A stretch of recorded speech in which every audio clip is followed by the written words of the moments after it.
Bien, señoras y señores, como siempre tenemos hoy al doctor Rafael Gotró, quien nos va a hablar sobre temas interesantes. De seguro que todos los ciudadanos siempre están atentos a esta cita, especialmente sobre la cápsula gástrica y cuáles son las principales enfermedades que nos aquejan tras las inundaciones por el hacinamiento y el estancamiento, de agua. Doctor. Bienvenido. Bienvenido. Pero Un placer. esta mañana y ahorita fuera del aire, comentábamos que hoy es el Día del Corazón. ¿Del corazón? Sí, y no. Día Mundial del Corazón. Y queríamos, bueno, estábamos mencionando al doctor Mateo, era llamado. Héctor Mateo. Héctor Mateo. Fundador del Instituto de Cardiología. Y hacía una caminata todos los años ¿verdad? Para promover el cuidado del Él corazón. lo celebraba con motivo del Día de los Enamorados. El día 14 Bueno, y el Día de los Enamorados, pero era para activar el corazón, ¿verdad? Claro. Y cuidarlo. Bueno, Bienvenido. fíjate, hemos escogido el tema sobre todo para ustedes, distinguidísimos periodistas que me honran siempre todos los meses con presentar este segmento. Ya para la gloria de Dios se eleva una plegaria para que bendiga a todos los hogares que estén con nosotros a partir de este momento. Yo te diría que el tema que hemos escogido en el día de hoy para el público es el avance más importante que ha tenido la endoscopía en toda su historia. ¿Por qué? Porque tenemos desde el año 1966 las evoluciones que está teniendo este novedoso estudio que nos permite visualizar desde la boca hasta el ano, pero había un continente perdido que era el intestino delgado, que era muy difícil de visualizar a menos que no fuera a base de una cirugía, abrir el abdomen. Entonces, a través de una endoscopía superior podemos visualizar la boca, el esófago, el estómago y la primera porción del duodeno. A través de una colonoscopía, entrando por el ano, podemos ver el colon completo y podemos, a través de una pequeña válvula que divide el final del intestino delgado y del colon, o parte final del tracto digestivo, a través de una pequeña válvula que se llama válvula ileocecal, que la estamos mirando. La cápsula endoscópica, descrita a partir de 1991 por un ingeniero israelí, nos permite visualizar el continente perdido que era el intestino delgado, del cual sabíamos muy poco, a menos que tuviéramos o en el cadáver o en un acto quirúrgico. A través de este novedoso estudio se puede, con una pequeña cápsula del tamaño de una vitamina, es aprobada por la FDA, por la Food and Drug Administration, en la década del 1900, en el 2001, y a partir de ese momento ha sido un método diagnóstico muy importante para las enfermedades del intestino delgado. Es una cápsula que tiene el tamaño de una vitamina, para que ustedes tengan una idea, media pulgada, y que el objetivo fundamental es entrar una cápsula que usted se va a tragar previo a una preparación de 6 a 8 horas, de que no debe ingerir alimentos, de limpiar el intestino por el médico que se la va a realizar, y tiene indicaciones precisas. De las indicaciones más importantes que tiene la cápsula endoscópica es el sangrado digestivo oculto. Una persona que comienza a sangrar o a base de melena, que la evacuación es color negruzca, o una hematemesis, o un sangrado oculto que era totalmente imperceptible a menos que se llegara a un acto quirúrgico para tratar de parar la hemorragia. Entonces, con esta novedosa cápsula, el médico puede visualizar todo el intestino delgado y tomar las fotografías que amerita, que son transmitidas a un software que te colocan como si fuera un cinturón. A todo el mundo le han hecho un mapa, un holter, y saben cómo se coloca. Es la misma forma del intestino delgado. Es un proceso no invasivo. El paciente se prepara un día antes, no debe ingerir nada y comienza a disparar. Las principales indicaciones son el sangrado digestivo oculto, que nos da una idea perfecta, la enfermedad de Crohn, que es una enfermedad inflamatoria intestinal crónica, siempre y cuando no haya obstrucción, la enfermedad celíaca, que cada día está de más boga porque ya la estamos diagnosticando, antes no se diagnosticaba. La enfermedad celíaca es la intolerancia al gluten, que cada vez más personas en el mundo están desarrollando intolerancia al gluten y que produce una serie de factores que puede incluso hasta degenerar en un cáncer. Entonces, en las personas que son intolerantes al gluten, a través de la cápsula endoscópica la podemos visualizar. ¿Tienen ustedes una idea de cuántas fotos toma ese proceso que dura de 6 a 8 horas? Porque la cápsula, cuando termina su proceso, tú vas a quitarte el software y todo el mundo. ¿Y la cápsula qué se va a hacer? La cápsula entre 24 a 48 horas después va a ser evacuada y va a ser eliminada del organismo y en el software están las fotos que van a dar el diagnóstico. ¿Y qué? ¿Cuántas fotos tú crees que toma aproximadamente esas 6 horas las cápsulas? 1000. Miles de fotos. ¿Cuántas, doña Laura? Miles de 2000. fotos. No, te toma una cápsula, una foto por segundo y la moderna ya de 4 a 6 fotos por segundo.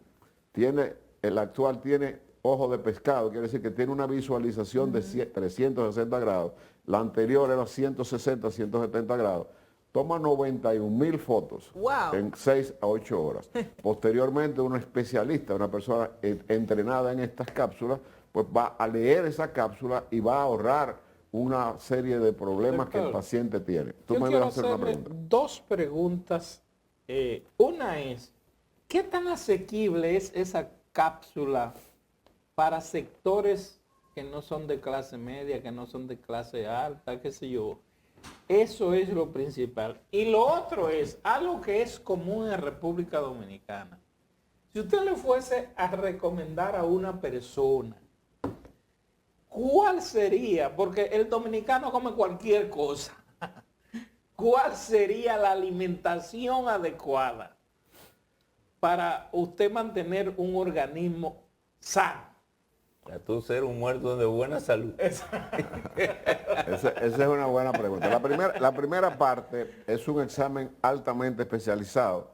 Gracias a Dios, las principales patologías digestivas no están en el intestino delgado. Sin embargo, es en el intestino delgado que, por cierto, lo he dicho varias veces y la gente nunca lo quiere asimilar. El intestino delgado mide de 6 a 8 metros. Tenemos de intestino delgado y es la parte del organismo donde ocurre el milagro más importante de la vida, que es la absorción de nuestros nutrientes. Todo lo que nosotros ingerimos por la boca es en el intestino delgado. En el estómago reposa para la digestión 2 horas.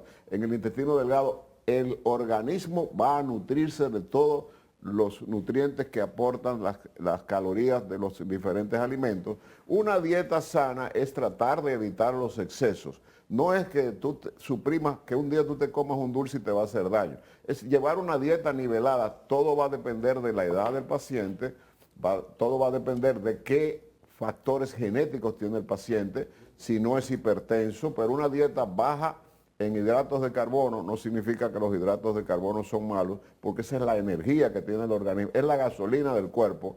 Los hidratos de carbono, lo que pasa es que cuando tú ingieres más hidratos de carbono de lo que se va a acumular en el hígado y en Doctor, y sobre todo que se tome una medicina todos los días. Exactamente. Hacer un poco de ejercicio. Exactamente, pero contestando tu pregunta, una dieta sana es una dieta nivelada, nivelar las diferentes aminoácidos y factores que tiene el régimen de alimentación para una alimentación sana. El ejercitarse es una parte muy importante de que un desarrollo normal en el ser humano y juega intrascendentalmente, por eso creo que es una buena pregunta que tú haces para orientar a los televidentes. La genética es fundamental. Ejemplo, en el caso nuestro, si una persona, tu papá, tu hermano o un familiar directo genéticamente contigo tuvo cáncer de colon, tú debes tener la precaución, o murió de cáncer de colon con línea directa, o murió de cáncer de próstata. La próstata es sumamente hereditaria y genéticamente posible que pase de generación en generación. Es decir, que hay un rastro que hay que seguir ahí. ¿Perdón? Hay un rastro que hay que seguir. Sí. Definitivamente. El papá que tuvo un cáncer de colon, el hijo y su generación, a partir de no de los 45, que es lo que dice el Gold Standard de la detección precoz del pólipo adenomatoso o hiperplásico que pudiera convertirse en cáncer, sino que a partir de los 40 años debe comenzar su peritaje. Acabamos de pasar un huracán, Fiona, con todos los problemas que genera, contaminación de las aguas, esas cosas. ¿Cuáles son los riesgos? ¿De qué tiene la gente que cuidarse en circunstancias como esta? Tenemos dos factores. Por ejemplo, en la prensa de hoy ustedes tienen casi en primera o segunda página que van 38 muertes en niños y adolescentes de dengue. Esto es preocupante, Entonces, hay algo muy importante que la población ignora y que he tocado varias veces cuando hablamos de los efectos. Vamos a tratar, a ver si tratamos en los meses siguientes el hígado, que es un órgano que tiene más de 500 funciones y es grandemente olvidado por el ser humano. Sin embargo, sin hígado no se puede vivir. Y el hígado es como los pies, que la gente nada más le pone caso cuando lo tiene afectado, ¿verdad? Y es como los riñones, el último órgano que la gente recuerda son los riñones, y la insuficiencia renal crónica es una de las afecciones más importantes que hay en el mundo, porque el riñón se va deteriorando con la edad, pero también hay muchísimos factores que deterioran el riñón, y sin riñón no hay vida si no hay un trasplante renal, después de la hemodiálisis, como es natural. Entonces, el aspecto de la... ¿Cuál era la pregunta que tú me hacías? El asunto de los efectos. Los efectos, fíjate. De las aguas con... Hablamos del dengue. La otra que me preocupa enormemente, que llamo la atención a la población, fíjate, las ratas generalmente en los grandes campos viven y hacen su madriguera por el calor del sol debajo de los grandes nutrientes que nosotros tenemos, el Valle de Constanza, el Valle de la Vega Real, San Juan de la Maguana, toda esa serie de zonas, pues es... el hábitat de la rata es crear su casita ahí debajo de los su madriguera debajo de esos alimentos. Con las inundaciones que ha habido en la parte este del país, las ratas no conviven con humedad. Entonces, ¿qué hacen? Están recurriendo a los poblados. Que si la rata del campo está yendo a los poblados. Entonces, ha habido un incremento de enfermedades muy importantes y peligrosas como es la leptospirosis. La rata es la portadora de la leptospira icterohemorrágica, que es la que ataca al ser humano. Y la mordedura de rata y la orina de la rata contienen este tipo de leptospira, que ataca el hígado, que pudiera convertirlo en un ataque fulminante, y en efecto ya han muerto personas de leptospirosis. Entonces, ¿por qué ha habido un repunte? Porque esas ratas del campo están yendo a los poblados buscando el calorcito, y entonces entran en contacto con el ser humano y se ha multiplicado. Eso ha sucedido. Dicen que Nueva York es la ciudad que más ratas tiene. Eso es correcto.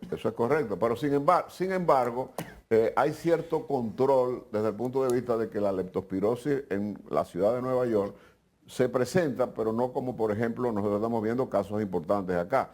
La leptospira icterohemorrágica que transmite la rata puede producir un fallo hepático fulminante y causar la muerte. Entonces, estas dos afecciones, contestando la pregunta que nos hace Percio, que es muy acuciosa por el conocimiento de nuestros televidentes, es el aspecto de que las dos enfermedades más importantes posterior a Fiona es el dengue, porque donde quiera que hay un criadero o un agua posada, el Aedes aegypti, que es el mosquito vector del dengue, va a depositar sus huevos.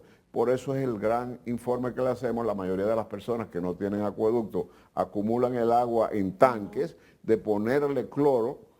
Yo recuerdo cuando fui ministro de Salud que salió un eslogan tuvimos uno de los años más frecuentes de mayor incidencia de dengue en la República Dominicana después de Cuba, en nuestra gestión, y había un refrán de un comercial que decía cloro untado, tanque tapado.